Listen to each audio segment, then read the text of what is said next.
Olá pessoal, sejam todos muito bem-vindos à nossa segunda aula de introdução ao TPS, ao Lean Thinking. Meu nome é Lucas Coppetti, eu sou especialista na filosofia Lean, sou consultor de gestão empresarial, gerente industrial, tenho grande experiência ajudando empresas a reorganizar os processos, aplicando os conceitos e as ferramentas da filosofia Lean.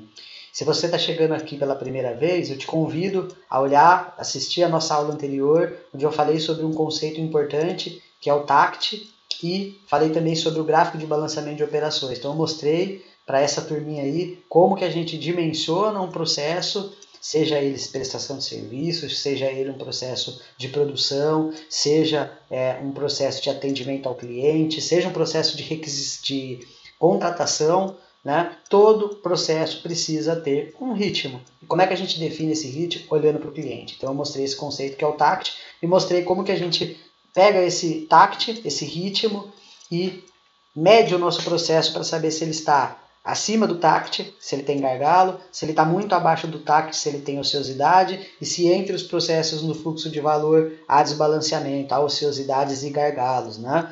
E aí a gente consegue identificar essas ociosidades e gargalos, a gente consegue eliminar, a gente consegue reduzir os desperdícios do nosso processo e fazer ele acontecer de uma forma mais eficiente. Então, uma aulinha de 10 minutos, volta lá, confere, vai valer a pena. Hoje nós vamos falar sobre a indústria automobilística, a gente vai começar a falar um pouco sobre como o Toyota Production System surgiu.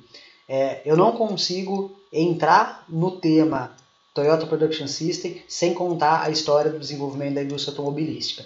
Não consigo fazer isso porque é impossível não conectá-los e é primordial que a gente entenda em qual contexto que o TPS nasceu, como que estava a economia japonesa, como que estava a indústria japonesa, qual era a situação na época, porque esse modelo já nasceu enxuto, já nasceu diferente do modelo que era vigente naquele período. Então, tudo começa, pessoal, com a invenção do automóvel. Então, no final do século XIX, existiam ali, vamos chamar de oficinas, né, que produziam um veículo de uma forma extremamente artesanal. Cada carro era um protótipo, os clientes lidavam basicamente com os donos, direto com os engenheiros, não havia padronização, cada veículo era um caso específico, um protótipo, um projeto específico, havia uma exclusividade muito grande e um custo muito alto para adquirir, então não era acessível.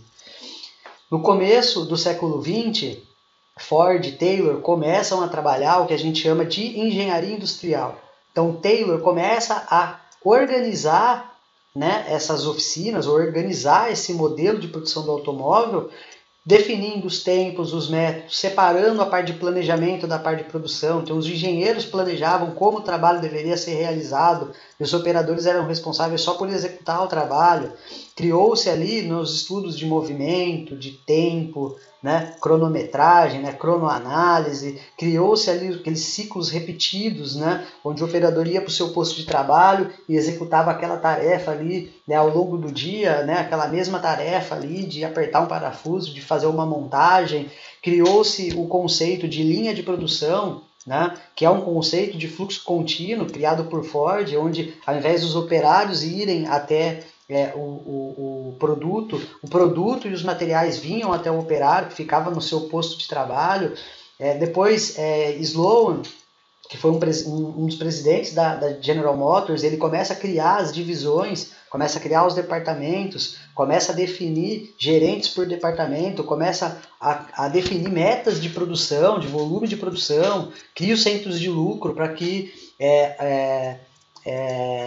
para que houvesse um monitoramento desses principais KPIs, desses principais indicadores. Então começa ali a existir um plano de metas para cada uma das divisões, uma gestão, né, de indicadores. Isso é base para a teoria da administração, e a partir desse momento começa a ter esse movimento na indústria automobilística e nasce o que hoje nós conhecemos por produção em massa, né, ou Fordismo, né, até nas escolas aí.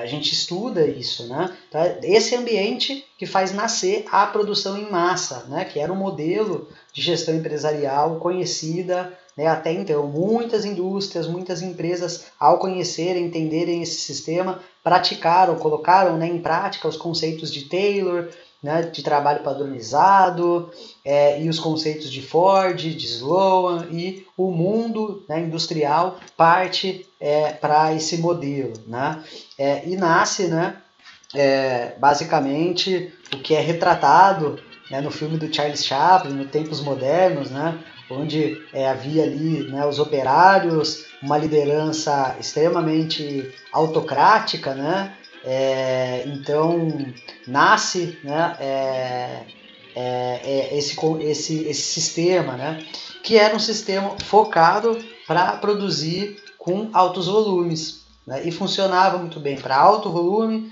para pouca variedade. Tem uma frase de Ford que é muito conhecida, que ele diz que ele é capaz de produzir qualquer veículo desde que seja um Ford T preto, né? E só produzia isso. Nasce também aí concessão de crédito, parte de financiamento, então o veículo começa a ser mais acessível para as pessoas. Então um boom muito grande, um crescimento muito grande. Ter carro, imagina, né? É difícil a gente pensar no mundo que a gente vive hoje, mas para as pessoas se deslocarem para 600, 700 quilômetros de distância, 400 quilômetros de distância que fosse, né, sem o carro, era praticamente impossível. Então, imagina o movimento, a transformação que o automóvel gerou. Então, imagina o boom de demanda, como que foi esse crescimento. E esse modelo de produção ele era extremamente funcional para esse contexto. Entretanto, tinha alguns problemas na produção em massa. Era um regime voltado para produzir quantidade e velocidade. Quanto mais, melhor, quanto mais rápido, melhor, né? E acabava, né, gerando uma quantidade grande de defeito. Então, criou-se departamentos ali, né, de controle de qualidade, inspetores de qualidade, que eram responsáveis por medir, né, fazer ali as inspeções, identificar os defeitos e retrabalhar, né? E produzindo um volume grande, imagina a quantidade de defeito que eles identificavam. E o pessoal da qualidade, né, desculpa, toda vez que eu falo sobre isso em alguma empresa, em algum lugar, eu sou julgado, mas inspeção é desperdício. O cliente não paga pela inspeção, o cliente paga pelo produto com qualidade. Agora, pela inspeção, o cliente não paga. A gente não pode repassar o custo da inspeção para o nosso cliente. Então, é desperdício. O retrabalho, então, pior ainda, porque podia ter sido feito correto da primeira vez e está sendo retrabalhado. Então, a gente está usando o recurso para uma operação que não agrega valor. Isso é desperdício, né? O sistema como um todo tinha uma baixa eficiência, porque quando se institui departamentos e define metas, um plano de produção, e esse departamento ele produz olhando só para o plano de produção dele, sem olhar para a área cliente, sem olhar para o que a área cliente está precisando, mas ele cumpre aquele plano de produção para ele diluir os custos e terminar lá com um custo unitário baixo e dentro da meta, mas sem olhar o processo cliente interno dele.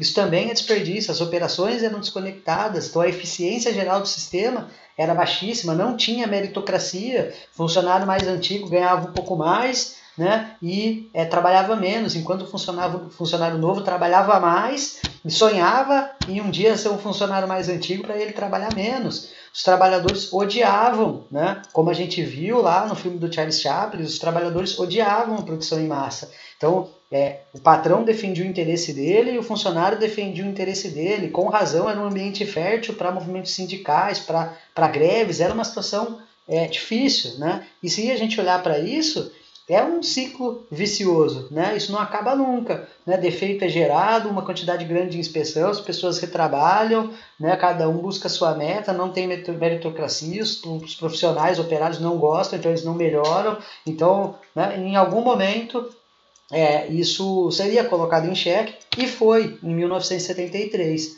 né, onde veio a chamada crise do petróleo.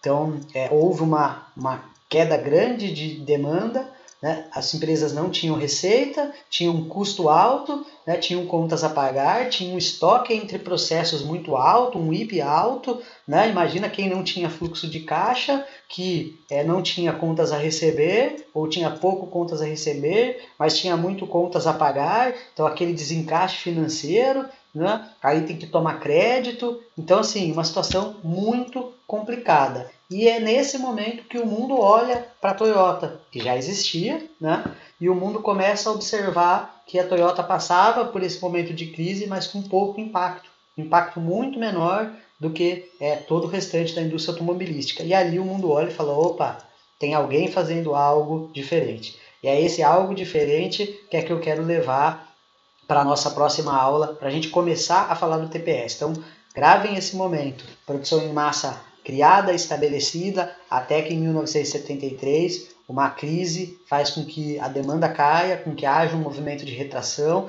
e esse sistema de produção em massa é colocado em xeque e o TPS começa a ser observado. Então, aguardo você para a nossa próxima aula. Espero vocês aqui comigo. Um abraço.